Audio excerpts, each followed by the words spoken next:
The first of the crises in the world, the economic and the social and all that sort of stuff. And these are things of work, finances, health, and so on.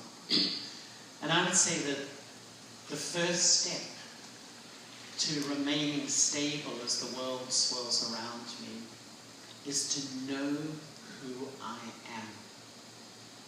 And in recent years, the way I've been thinking about this, because the first step, I believe we can really know God when I first know who I am. And there's no doubt the more I know God, I can know who I am as well. But the first step in this journey to knowing who I am is to begin to observe that in each of us there's three personalities. And I'd say two of them really disturb me, keep my mind agitated, aggravated, in upheaval. But one of them really cools me down to a point where I can remain so still and calm. The first personality is the facade I present to life, the image. And this personality compares with everyone.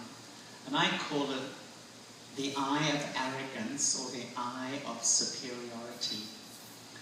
And this eye has a whole thinking, feeling structure inside. It thinks, it compares and it thinks, I am better, I know more, I am right. That thing, the way I see life is the right way.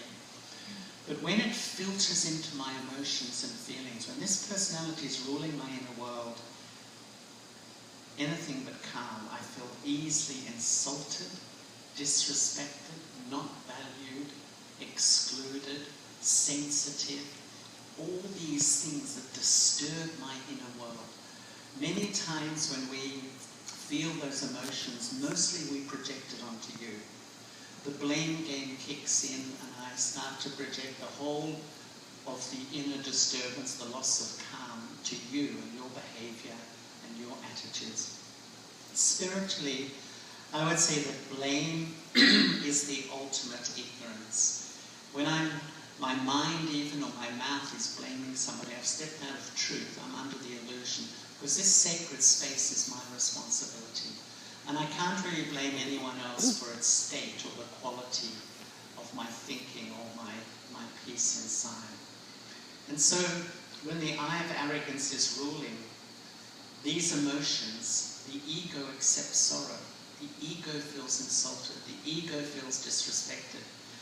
But a spiritual person doesn't blame. The spiritual person says, I am responsible for how I feel.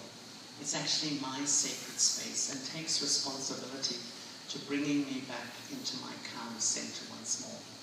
But that first eye is really just a front for the most powerful eye that dominates our world today. And this is I call the vulnerable eye. Behind that confident me, I'm out there, I look good, I'm really confident, but behind it, I feel really vulnerable and scared and frightened sometimes. This eye has a whole thinking, feeling structure too. This eye thinks others are better, others know more, others are right, others don't love me, others don't respect me, others don't value me.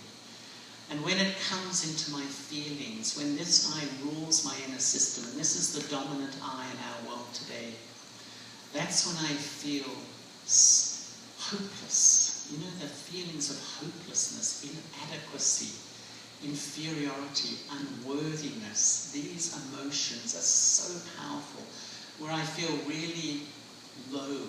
I feel just low, unhappy. And that hopelessness, unfortunately, is dominating our world at the moment. It's the eye of inferiority. It's like inverted ego. And when I wear those spectacles and I begin to look at life through these spectacles, I'm so easily deceived. Because sometimes someone talks to me normally, I think they're talking down at me. I think they're looking down at me. And I'm convinced that's reality, but my own lack of self-respect is deceiving me. Most of us fluctuate between those two eyes, and my mind, my sacred space, is in turmoil. I feel hurt, I feel angry, I feel disturbed, I feel upset, I feel blaming. This constant inner storm is there, and I'm anything but calm in life. The third eye is the original eye. And this eye is extraordinary, because this eye begins to think that I am a soul, a spirit, the consciousness, the Atma. The Atma means I, the living, the dweller in the body. I am permanent and eternal. This particular instrument, this is made in Australia, this particular thing. Its name is Charlie, it's male, but it's not me. I'm just playing my part through it. I am a soul. And when I start to go deep into the reality that I have absolutely forgotten who I am, the more I've invested in being a body, I've built the eye of arrogance and the eye of lack of self-respect, which makes me smooth swing so much. I go up and down. And as I sit down, I start to think, who am I? I am this tiny soul, and the soul is a wonder. The soul exists but has no physical size. It sits in the pituitary gland in the front of the brain. The soul lives before this body. It sits on this throne. It acts through this body. And at some point it's going to get off this throne and continue its journey. And as I begin to really reflect so deeply about this, that the soul, the real I, I'm eternal, immortal, non-physical. The whole consciousness is in the soul. And when I leave this body, it's known as a dead body. But actually the reality is that I'm a soul. And as I begin to re-engage with this eternal truth, and I have done a lot of research that in most parts of the world, including this country, up to 80% of people understand there's something more than a temporary physical being. They understand that they are a soul, but we don't experience it. And as we begin to meditate, we convert this belief into an experience. We transform the theory into a feeling.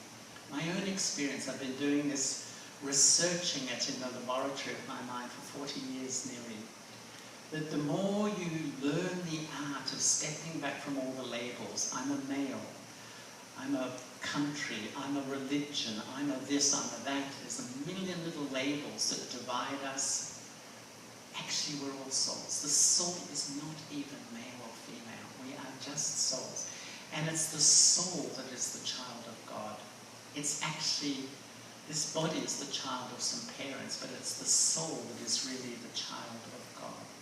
And as I begin to experience this, it's like I come home to a place in myself which is so sweet. A place where you feel so comfortable about who you are. To me, success in life is saying I like who I am without arrogance, but just I'm okay. You know, I feel okay. We come back to this sweet place where I don't have to project, I don't have to be anything, I don't have to look good, I let go all this pressure on myself to be something. Who am I? I am a peaceful soul. And meditation is this extraordinary journey of using my thoughts with this knowledge to convert that into this such a depth of peace that you can carry this peace into every part of your life. And no human being and no situation is going to disturb your sacred space. Do you think it's possible? Do you think it's possible? I definitely feel it's possible. There's no doubt it takes practice. And once when I was actually in San Francisco many years ago, I was the subject of some experiments at one of the universities there. They did a lot of experiments on meditation because it's an absolutely proven fact that meditators can relax and it is good for your health, mental health, emotional health, physical health. There's a lot of data. But the Brahma Kumaris teach how to meditate with eyes open. And so I was one of her guinea pigs, and I had to sit in this little room, and when I was in this little room, they attached electrodes to me all over, and they started to measure my brain waves. And I was in this little room for 6 hours. I could just hear the scientist's voice. At first she told me to meditate, and she recorded my brain waves. Then she told me to sleep. I'm quite good at that. I have a specialty. And recorded my brain waves. And then she gave me all these problems to do. I had to do mathematical problems, geometrical problems, give her answers in short amounts of time. So she's putting me under pressure like work or aspects of life. And what she said was that meditation calms you down. It's an absolute fact, to the point in Europe, in 2 countries, if you prove that you are a regular meditator, you get lower life insurance premiums. So we know what insurance companies are like, they wouldn't do that. And what she said was that those who meditate with their eyes open carry the spiritual experience of peace into life. So your spirituality isn't disconnected from life. It's not that you pray or meditate and you feel okay, and then when you get back into a household and there's conflicts or difficulties, or your mind just goes back to its old story. No. You actually educate yourself to take it into your life.